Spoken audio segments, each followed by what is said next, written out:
Muhabbet kuşları uzun yıllardır evlerde, bahçelerde hobi amaçlı yetiştirilmiştir. Olağanüstü renkleri ve sesleriyle bizleri kendilerine hayran bırakmış mükemmel kuşlardır. Dünya çapında belli başlı ırklar bilinse de aslında muhabbet kuşları da kendi aralarında 20 alt türü bulunmaktadır. Bu listemizde dünyanın en garip 10 muhabbet kuşu türünü listeledik. Bize destek vermek için videoya beğeni atıp kanalımıza abone olabilirsiniz.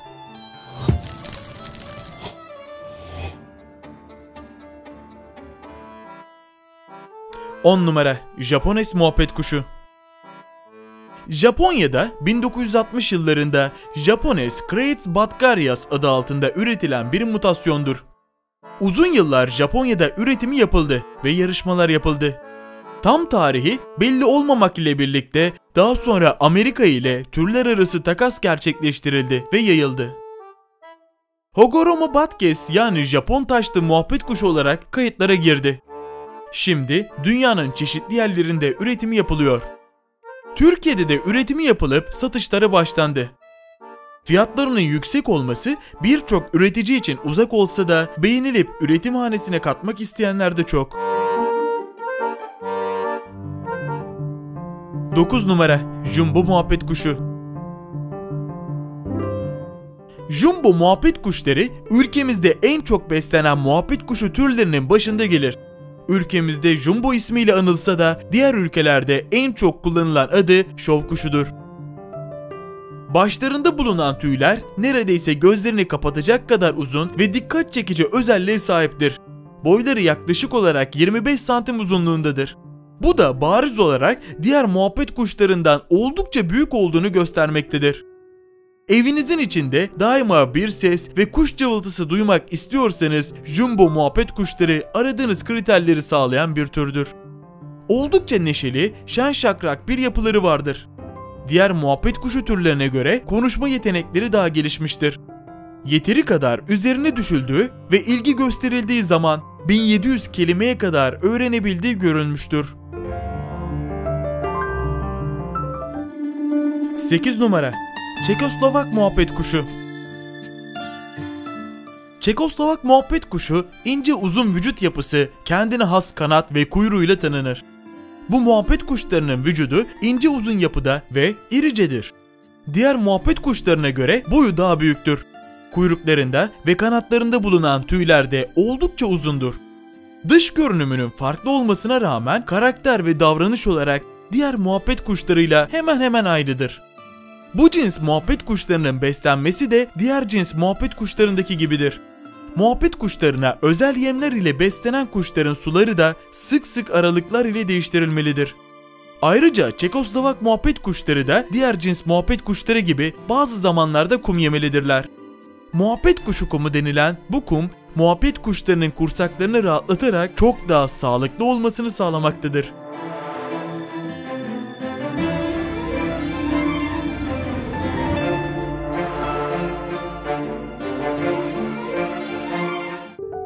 Yedi numara Gül karınlı muhabbet kuşu.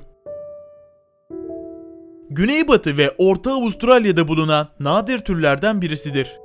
Gül karınlı muhabbet kuşu 2010 yılından itibaren Amerika'daki üreticilerin popüler kuşları arasına girmiştir. Ve şu sıralar oldukça ucuzlatılmıştır. Türkiye'ye üreticilerin getirmemesinden dolayı Türkiye'de bu ırkı bulmak oldukça zordur ve pahalıdır. Pembe karınlı, mavi kanatlı, kahverengi başlı bir kuştur. Erkeklerin başlarında mavi leke bulunurken dişileri düz gaga renginde olur. Genel olarak ortalama boyları 19 santim olan bu kuşlar üretimhanede 3 ayda bir ortalama 4 ila 6 yumurta yapıp satılacak kıvama gelmektedir. Genel özellikleri sakindir ve bu kuş türü devamlı uçan bir tür değildir. Enerjisi düşük, sakin yapılıdırlar. 6 numara Bolbol Hyrus lineola.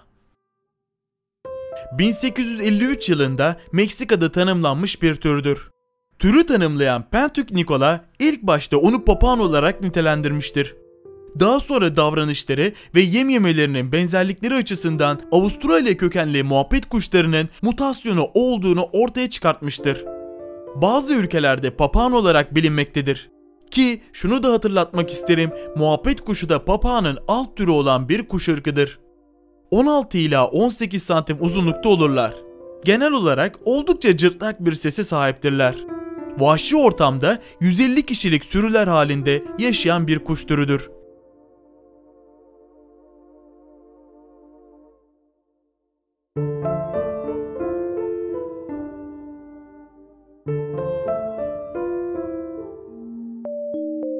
Beş numara Türkiyaz muhabbet kuşu.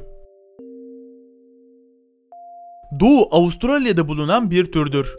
George Swan tarafından 1792 yılında tanımlanmıştır. Yaklaşık 20 santim uzunluğunda ve 40 gram ağırlığındadır. Erkekleri daha sarımsı ve parlak, dişileri ise solgun renklidir. Çekoslovak muhabbet kuşlarıyla eşleştirilmiş ve farklı renk kombinasyonlarında ortaya çıkartılmıştır. Oldukça neşeli bir türdür ve tüylerinin parlaklığı güneşin üstüne vurması ile gözlerinizi kamaştırabilir. Bu nedenden ötürü yerli halk buna göz bozan kuş olarak da nitelendirmiştir.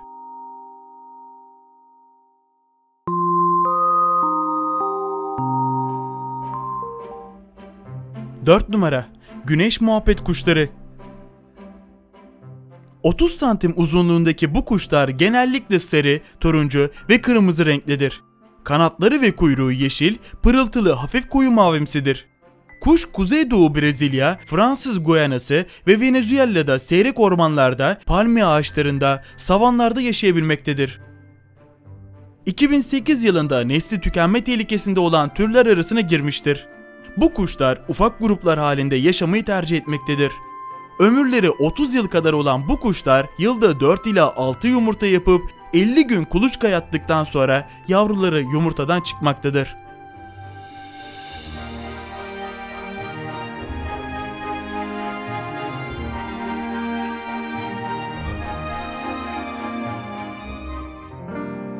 Üç numara Siyah baş muhabbet kuşu.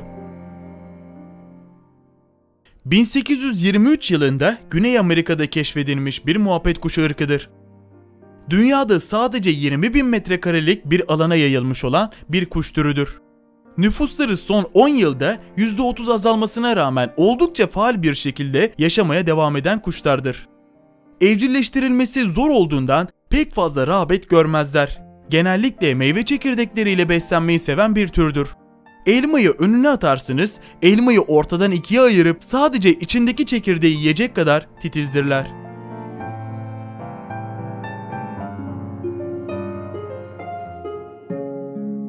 İki numara Solgun göğüslü yassı kuyruk muhabbet kuşu. Solgun göğüslü yassı kuyruk adında bilinen bu türün ana yurdu Avustralya'dır. 1970 yılında Avustralya'nın Queensland bölümünde tespit edilmiş bir türdür. Genel olarak boyları 30 santim kadardır ve kilosu ise 150 ila 200 gram gelebilmektedirler. Son 5 yıldır Türkiye'de de oldukça rağbet gören bu kuşlar biraz sinirli ve acımasız davranışları ile nam salmışlardır. Erkekleri oldukça uysal olan bu türün dişilerini beslemek gerçekten de cesaret ister. Yılda ortalama 10 kadar yavru yapabilirler.